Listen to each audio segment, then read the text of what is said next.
Hello বন্ধুরা, আমি শুভ্রনীল চলে এলাম মেন্টাল অর্থাৎ সেন্টিমেন্টাল যে ছবিটা রয়েছে ইয়াস্তা এবং নুসরাতদির, সেটার রিভিউ নিয়ে। সেই ছবিটা আমার কেমন লাগলো সেই বিষয়ে একটু কথা বলবো। দেখো, প্রথমতই এখন সকলেই বলছে যে আমরা একটু অন্য ধারার ছবি করছি, কিন্তু অন্য ধারার ছবি বলতে যদি প্রকৃত অর্থেই কিছু বলা হয় তাহলে মনে হয় আমার এখনকার টাইমে কমার্শিয়াল ছবি।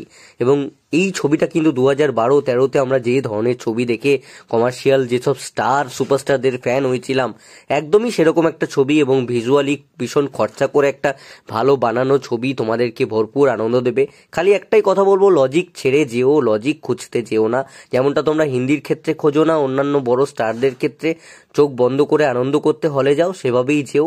এবং যদি পারফরমেন্সের কথা বলি, এই যে শ্যামদা রয়েছে নীলদা এবং তৃণাদির মাঝে, তো ওই শ্যামদা কিন্তু জাস্ট ফাটিয়ে দিয়েছে। এবং এই ছবিটা প্রথম প্রোডাকশন হাউস থেকে আসছে ইয়াস নুসরাতের, সেখানে তারা কিন্তু দুজন বড় বড় মুখ তৈরি করলো, যদি বাংলা ইন্ডাস্ট্রি তাদেরকে ইউজ করতে পারে, কাজে লাগাতে পারে।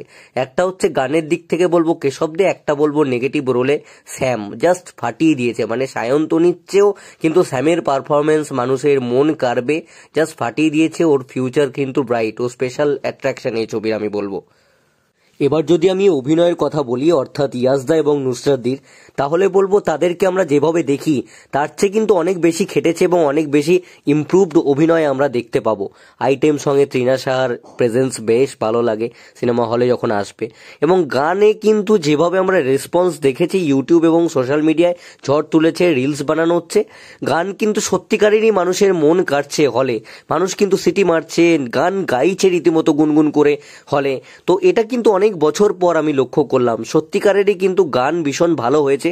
এবং এইটা আমার মনে হয় ধরে রাখা উচিত। এইটাই সুযোগ, কমার্শিয়াল ছবি হোক এবং কমার্শিয়াল ছবিতে কেশবদের গান যেন থাকে এবং কেশবদাকে যেন ইউজ করা হয়, তাহলে এটা বাংলা ছবির গানের পক্ষেও ভালো।